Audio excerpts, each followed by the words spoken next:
আরে ভাই ভাবি বাসায় না আসেন? আসসালামু আলাইকুম ভাবি। ওয়ালাইকুম সালাম। আয়শা বললাম কিন্তু খুব ভালো করেছেন, চলো। হ্যাঁ চলো চলো। ভাইজান আয়শা বললাম গত বছর আপনারা খাওয়াইছিলেন, এই বছর আমরা সিদ্ধান্ত নিছি আমরা আপনাদের খাওয়াবো। কি খাবে? এই যে বের করো বের করো বের করো। এ কি ভাবি, ছুরি কেন? আরে ছুরি না হইলে খাওয়াবো কেমনে? দেখি বের করো। বের করো। এই যে শ্বশুর বাড়ি থেকে কাঁঠাল আসতো অনেকগুলা, এর মধ্যে ভাবলাম একটা কাঁঠাল আপনাদের সঙ্গে শেয়ার করে খাই। দেখি তেল দাও। দাও দাও দাও। ব্যাস।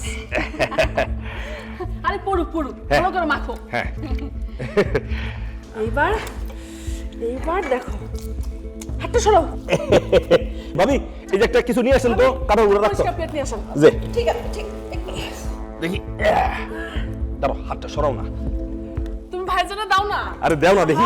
ভাবি আপনি খেয়ে দেখেন। দেখি আরে বাবা, এই যে রাখলাম। ভাবি বসেন, ভাইজান শুরু করেন। দাও না ভাইজান, একটা খাওয়া দাও। এটা কি কাণ্ডজ্ঞান নয়? কাঁঠালের আঠা আমার গায়ে লাগাই দিলেন। আপনার কাণ্ডজ্ঞান কই ছিল? গত বছর কোরবানির সময় মনে নেই কি করছিলেন?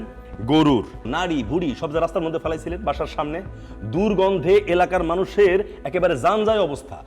তাই বলে কাঁঠাল মেখে মানুষের গায়ে হাত দেবো? দেখেন ভাই, এই শিক্ষাটা কিন্তু আপনার কাছ থেকে আমরা পেয়েছিলাম, আর সেই কারণেই কাঁঠাল এনে আপনার ঘর এভাবে নোংরা করেছি। ভাই তো ঠিক কথাই বলেছে। এখন থেকে কোরবানির বর্জ্য অবশ্যই সঠিকভাবে সঠিক জায়গায় ফেলবেন। প্রয়োজনে সিটি কর্পোরেশনের হেল্পলাইনে ফোন করে বর্জ্য অপসারণে কি কি করণীয় খুব ভালোভাবে জেনে নেবেন। আমার কিন্তু উচিত শিক্ষা হয়ে গেছে। আর কোনোদিন কখনো আমার বাড়ির আশেপাশে আবর্জনা নোংরা কোনো কিছুই ফেলবো না। প্রিয় নগরবাসী, ঈদ মোবারক। আপনি যেমনি আপনার ঘরটাকে পরিষ্কার রাখেন, আপনার বাড়ির আঙিনাটাকে পরিষ্কার রাখেন, ঠিক তেমনিভাবে ঢাকা শহরের রাস্তাটাও আপনার আঙিনার অংশ হিসাবে মনে করুন। আসুন ঢাকা শহরকে পরিষ্কার রাখার চেষ্টা করুন।